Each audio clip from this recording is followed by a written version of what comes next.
116 మున్సిపాలిటీలు 7 కార్పొరేషన్లకు జరిగిన ఎన్నికలు ఎంత మంచిగా జరిగినాయి అంటే చూసేతానికి 2 కళ్ళు సరిపోవనుకో రాదుర్రి. ప్రజాస్వామ్యం 3 పువ్వులు 36 కాయలు అన్నట్టు విరబూసింది, ఇరుగా కాసింది. పోలీసులు కూడా వాళ్ళు వీళ్ళు అనే తేడా లేకుండా ఎన్నికలు జరిపినరు.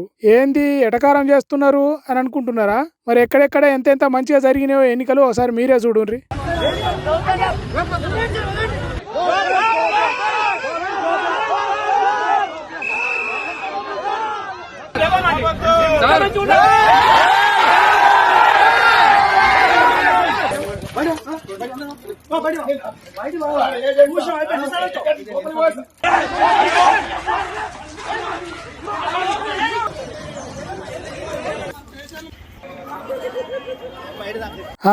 ఎట్లున్నాయి ఎన్నికల చిత్రాలు? కొట్టుకునుడు, తన్నుకునుడు, పోలీసులు అడ్డుకునుడు, లీడర్లు ఎదురు తిరుగుడు, నెట్టేసుకునుడు, పైసలు పంచుడు, ప్రజాస్వామ్యం నిండు నూరేళ్లు బతికినట్టే కొడుతున్నాయి కదా.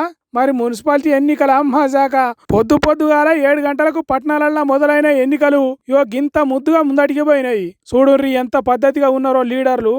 పోలీసుల సంగతి అయితే చెప్పనే వద్దనుకో రాదుర్రి. కొన్ని పార్టీలకు అస్సలు సపోర్ట్ చేస్తలేరు, ఇంకొన్ని పార్టీలను అసలే దూరం కొడతలేరు. లా అండ్ ఆర్డర్ పాటించకుంటే పానాలు పోతాయి అన్నట్టు పనిచేస్తున్నారు పోలీసులు.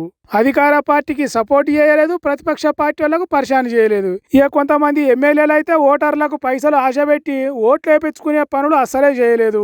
ఎందుకంటే వాళ్ళకు ఉన్నంత ప్రజల మీద ప్రేమ, ప్రజాస్వామ్యం మీద ప్రేమ ఇంకెవరకు ఉండదు కాబట్టి. అందుకే ఈ మున్సిపాలిటీ ఎన్నికలు మస్తు నీతిగా నియతిగా జరిగినాయి. చీమేకాలంతా తప్పు కూడా జరగలేదు. దేశం తలెత్తుకునే తట్టే చేసిండ్రు అంతా.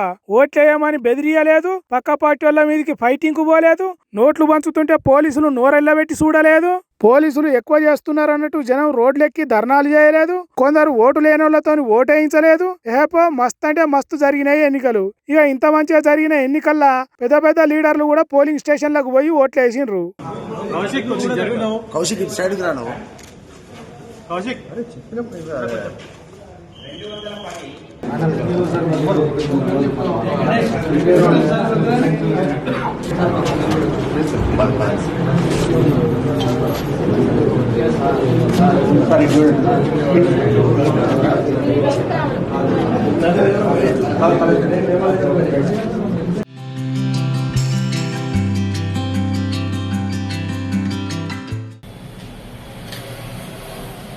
గిట్లా జరగాలి ఎన్నికలంటే.